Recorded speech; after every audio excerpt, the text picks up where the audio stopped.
in August of 1982.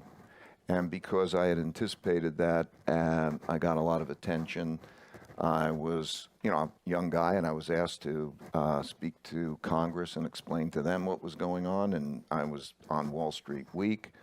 And if you want to see Ray, you can go to a YouTube video that's from a TED Talk. You could see him testifying. Yeah, go to the TED Talk. You'll see that moment. And that moment, I'm testifying to Congress on Wall Street Week, and I figure we're going to have a hell of a debt crisis, and the economy's going down. And that was the exact bottom in the stock market. I couldn't have been more wrong. I was so wrong. I had a small company then. I had, I think it was probably like 7, 8 people or so. These were close people. I had to let them go.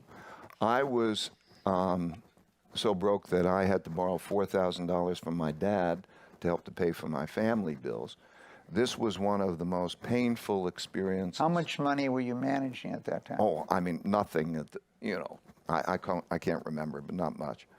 And I scrapped myself up to that point, and it was the most painful and probably the best, most valuable experience I ever had in my life, because it changed my approach to decision making.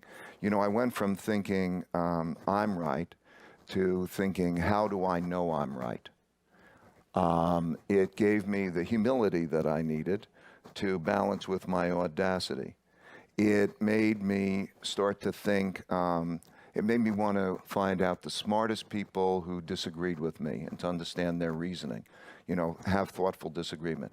It led to me, it was the reason we wanted to make this idea meritocracy. It was the main reason. Like, give me the smartest people I can have around me, and let's have those arguments, and how do we get past those?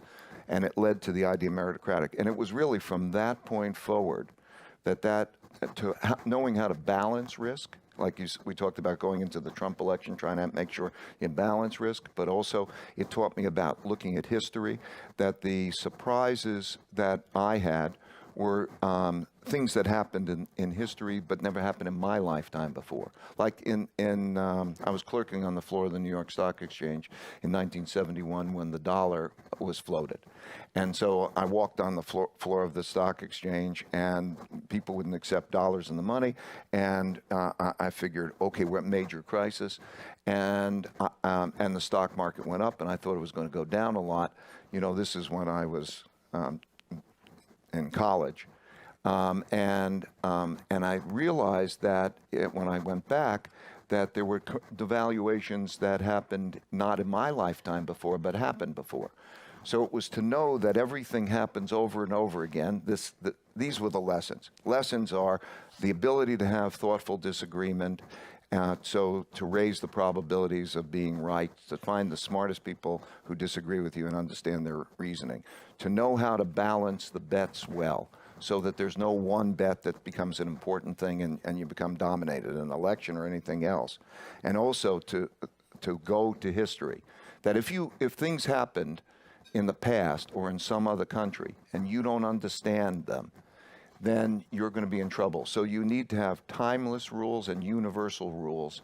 So we have a criteria that all of our decision rules have got to be timeless and universal. So those are the lessons that I took out of that very painful experiences, and that's really what has served me and Bridgewater well since then.